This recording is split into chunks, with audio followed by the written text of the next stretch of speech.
ನಿಮ್ಗೆ ಒಂದು ಕೈ ಹೇಗೆ ಡಾಮಿನೆಂಟ್ ಇರುತ್ತೋ ಅದೇ ತರ ಒಂದು ಕಣ್ಣು ಡಾಮಿನೆಂಟ್ ಇರುತ್ತೆ ಅಂತ ಗೊತ್ತಾ? ಎಲ್ಲರಿಗೂ ನಮಸ್ಕಾರ. ನಾನು ಡಾಕ್ಟರ್ ಸುಷಮಾ ಸೂರಂ, ಕನ್ಸಲ್ಟೆಂಟ್ ಆಫ್ಥಲ್ಮಾಲಜಿಸ್ಟ್. ನಿಮ್ಗೆ ಎರಡು ಕಣ್ಣಿಂದ ಒಂದೇ ತರ ಕಾಣಿಸ್ತಾ ಇದ್ರೇನು ಒಂದು ಕಣ್ಣು ಡಾಮಿನೆಂಟ್ ಇರುತ್ತೆ, ಇನ್ನೊಂದು ಕಣ್ಣು ನಾನ್ ಡಾಮಿನೆಂಟ್ ಇರುತ್ತೆ. ಇದು ಹೇಗೆ ಗೊತ್ತಾಗುತ್ತೆ? ಇದಕ್ಕೆ ಒಂದು ಚಿಕ್ಕ ಟೆಸ್ಟ್ ಇದೆ. ನೀವು ಈ ಎರಡು ಫಿಂಗರ್ಸ್ ನ ಈ ತರ ಸರ್ಕಿಲ್ ಆಗಿ ಮಾಡ್ಬಿಟ್ಟು ದೂರದಲ್ಲಿ ಇರೋದು ಒಂದು ಆಬ್ಜೆಕ್ಟ್ ನ ಈ ಸರ್ಕಿಲ್ ಅಲ್ಲಿ ಸೆಂಟರ್ ಮಾಡಿ. ಇವಾಗ ಒಂದು ಕಣ್ಣು ಮುಚ್ಕೊಂಡು ಆಬ್ಜೆಕ್ಟ್ ಎಲ್ಲಿದೆಯೋ ನೋಡಿ. ಸೇಮ್ ಇನ್ನೊಂದು ಕಣ್ಣಿಂದ ಆಬ್ಜೆಕ್ಟ್ ಎಲ್ಲಿದೆಯೋ ಅಂತ ನೋಡಿ. ಇವಾಗ ನೀವು ಅಬ್ಸರ್ವ್ ಮಾಡಿದ್ರೆ ಒಂದು ಕಣ್ಣಿಂದ ಆಬ್ಜೆಕ್ಟ್ ಸರ್ಕಿಲ್ ಒಳಗಡೆ ಇರುತ್ತೆ, ಇನ್ನೊಂದು ಕಣ್ಣಿಂದ ಆಬ್ಜೆಕ್ಟ್ ಸರ್ಕಿಲ್ ಹೊರಗಡೆ ಇರುತ್ತೆ. ಯಾವ್ದು ಕಣ್ಣಿಂದ ನಿಮ್ಗೆ ಆಬ್ಜೆಕ್ಟ್ ಸರ್ಕಿಲ್ ಒಳಗಡೆ ಕಾಣಿಸ್ತಾ ಇದೆಯೋ ಅದು ನಿಮ್ಮ ಡಾಮಿನೆಂಟ್ ಐ, ಇನ್ನೊಂದು ಕಣ್ಣು ನಿಮ್ಮ ನಾನ್ ಡಾಮಿನೆಂಟ್ ಐ.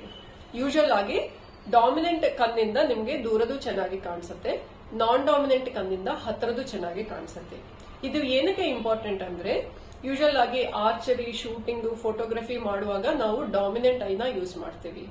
ಹತ್ತಿರ ದೃಷ್ಟಿಗೆ ಏನಾದರೂ ಲೇಸರ್ ಟ್ರೀಟ್ಮೆಂಟ್ ಮಾಡಿಸ್ಕೋಬೇಕಾದ್ರೆ ಲೇಸರ್ ಟ್ರೀಟ್ಮೆಂಟ್ ನಾನ್ ಡಾಮಿನೆಂಟ್ ಐಗೆ ಹತ್ತಿರ ದೃಷ್ಟಿಗೆ ಕರೆಕ್ಟ್ ಮಾಡಬೇಕಾಗತ್ತೆ.